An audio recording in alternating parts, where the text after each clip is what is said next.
So this will probably be the last video I make in a while. Basically, I've gotten to a point where these videos are taking up more time and effort than I can really justify putting into them. Not because I don't have the time to do it, but because it would probably be better to spend more of that time on other projects, while also taking a bit more time to actually make the video. Ideally, that should produce better results on all accounts. And it's not like I'm getting paid for these videos anyway, so there's not much of a point in appeasing the algorithm just yet. I'm still gonna be making the same nerdy videos you're used to. The spirits know that I still have several series to continue, but I am gonna be taking more time to make them, so they just won't be as regular going forward. Really all I'm doing is I am releasing myself from the admittedly self-imposed obligation of making a new video every single week. So don't go anywhere. I'm still gonna be doing stuff. So stay tuned. Hello there, I'm Simon. Welcome to my channel. I guess I wanted to go out with a bang, so today's topic is history. Specifically, I'll be doing the history tag, because like half of my channel is history. So it feels like something like this was bound to happen at some point.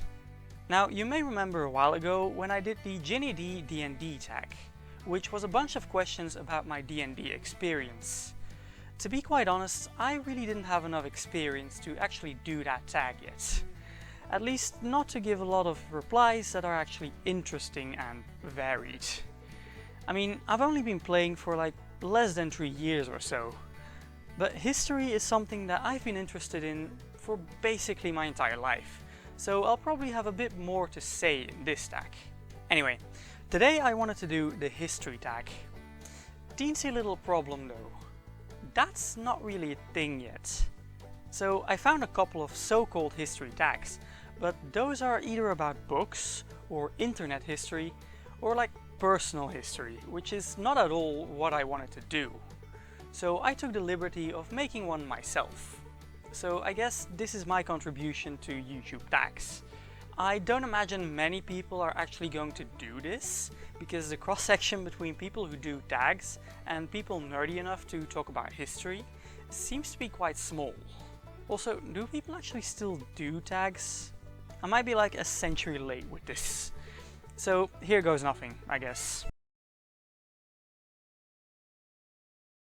That's a hard one, but I think I have to go with the early modern periods. Obviously, there's a lot of nuancing about everything I'm about to say, but this was a transition from a relatively stagnant period, which we call the Middle Ages, into a maelstrom of change and developments that would lead to the Enlightenment and basically the end of feudalism, and then the Industrial Revolution and the birth of the modern world.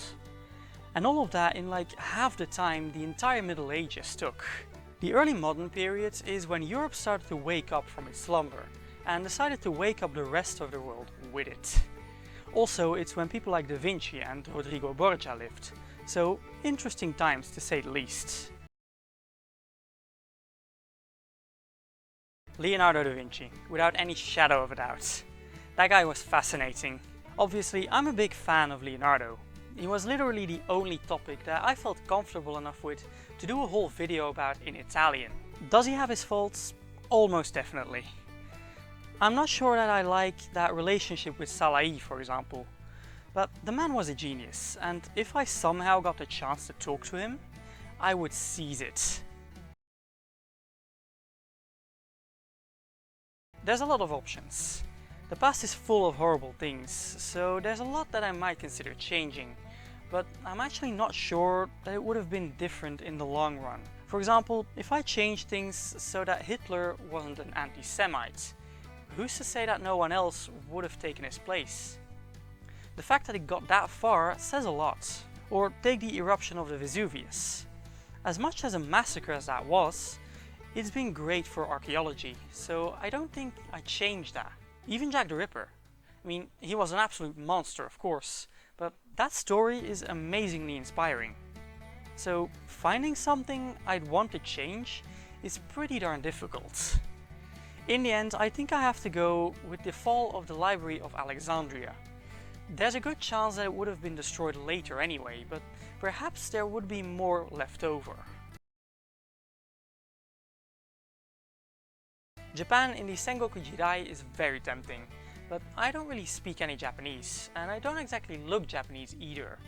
Besides, I'm pretty sure it's not all it's cracked up to be. Ancient Rome would be cool as well, except my Latin isn't what it used to be. I think I have to go with Renaissance Florence. I think I do pretty well there. Unless I die from a plague within a fortnight. There's no way to know.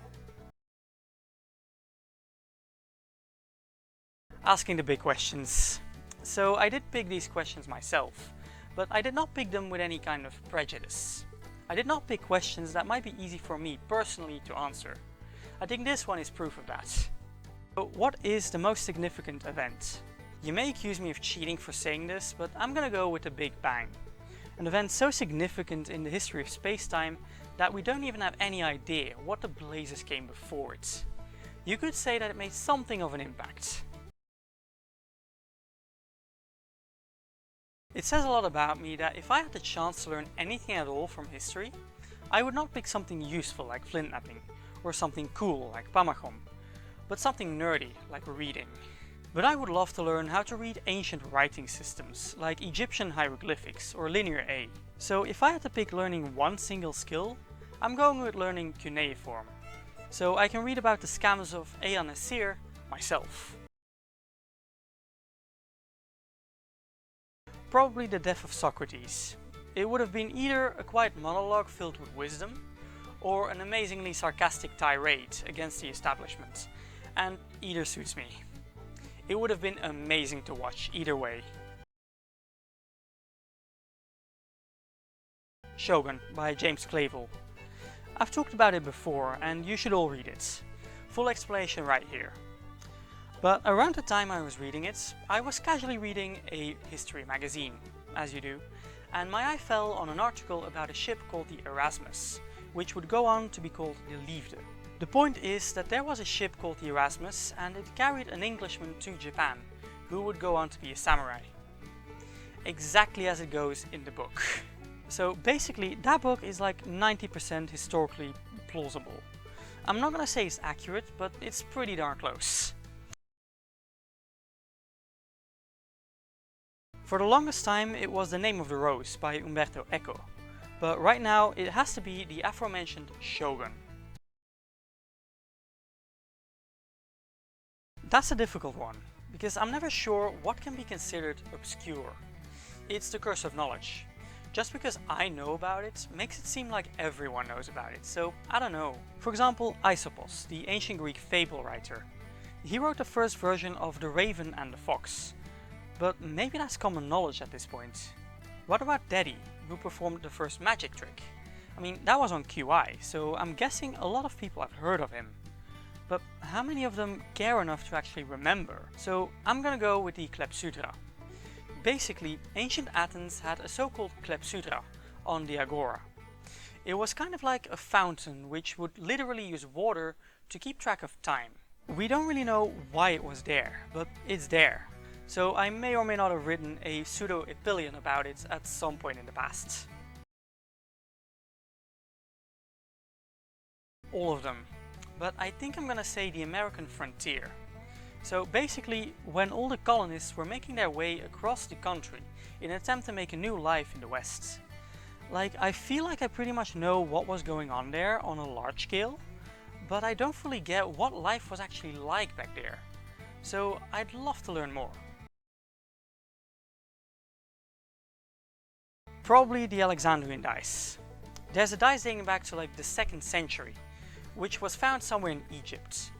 It's shaped like an icosahedron, so it's a d20, and it's inscribed with the Greek letters. And it's so awesome, but the thing is, we have no idea what they used those dice for. Which also brings me to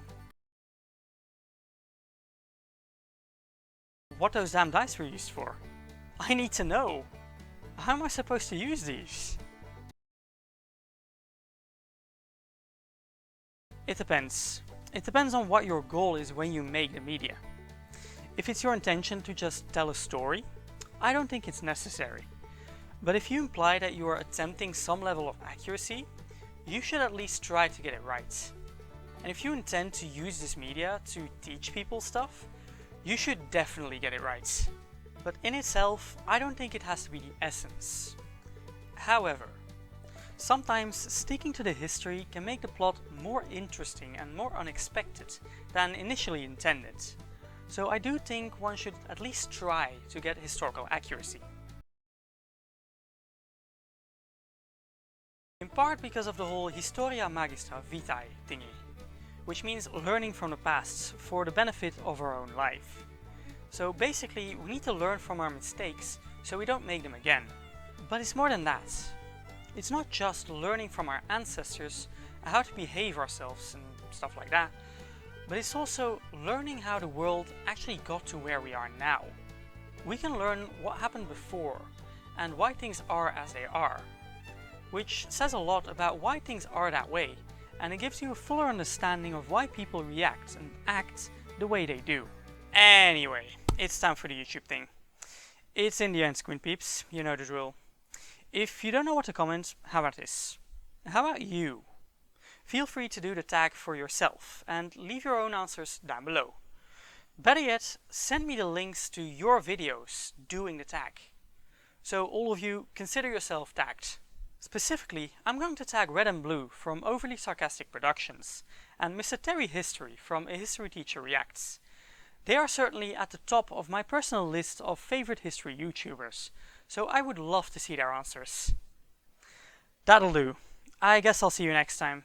Thanks for being here, I hope you'll stick around, and thanks for watching.